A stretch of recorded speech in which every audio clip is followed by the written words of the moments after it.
We are now at the Saint-Gobain Tower in Paris. I'm with Thierry Fournier, who's Vice President at Saint-Gobain for Southern Europe, Africa and the Middle East. And Thierry, we traveled to Brussels recently to ask people about their vision for sustainable construction. I'd love to get your reaction. How much do you know about sustainable construction? I'm Charlotte Kahn and I'm in Brussels to find out. Let's go.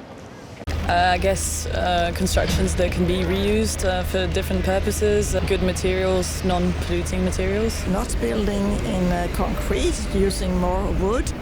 It's a construction that doesn't have a too big impact on the planet.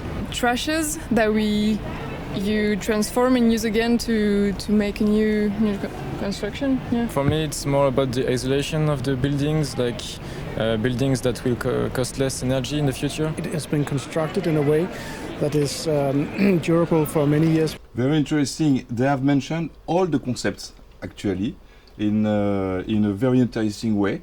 Sustainable construction, it's all about building lighter, faster, using as much as possible recycled materials or reused materials. So it's all about this. So they mention almost everything: circularity, energy efficiency, light construction, effectiveness. They forgot to mention about comfort, because sustainable construction is also about providing comfort to the users: acoustics, light, thermal comfort, etc.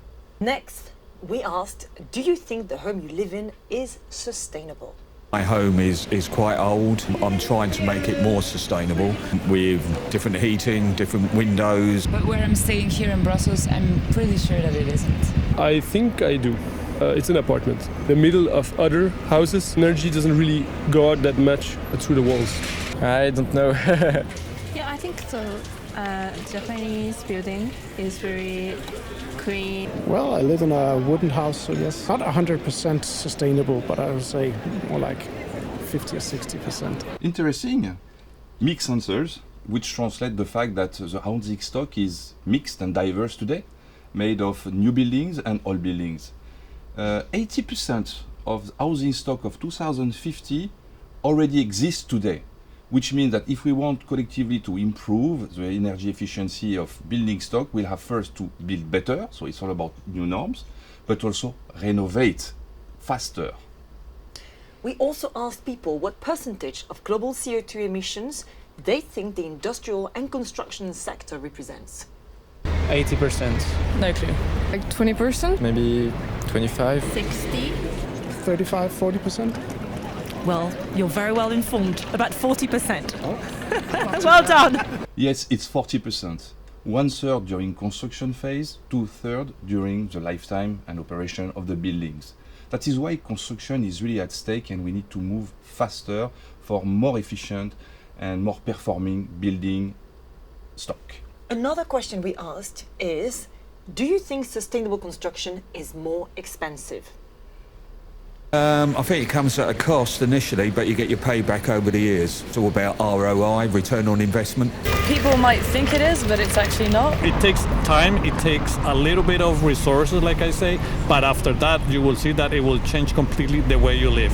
It's exactly this. So we have to fight against preconceptions regarding the cost of sustainable construction. At the end of the day, it's the only way to build better in the future. Do you think sustainable construction is about new builds or renovations? Well, the answer to your question is I think it's important to have it in new build and old build as well. I would say that it's a mix of both. The new construction is at stake. We need to build with most modern norms possible. This is one thing, but again, renovation is unavoidable, and we need to work on the two directions simultaneously.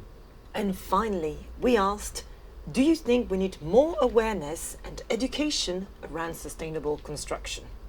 Probably yes. I didn't pay much attention to it till now.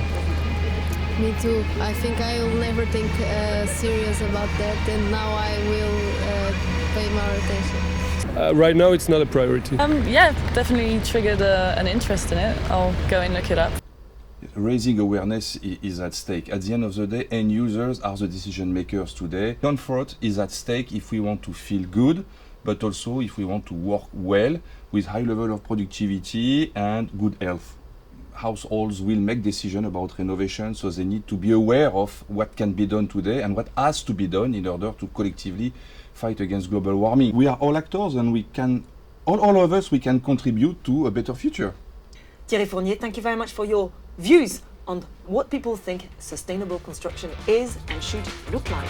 Thank you.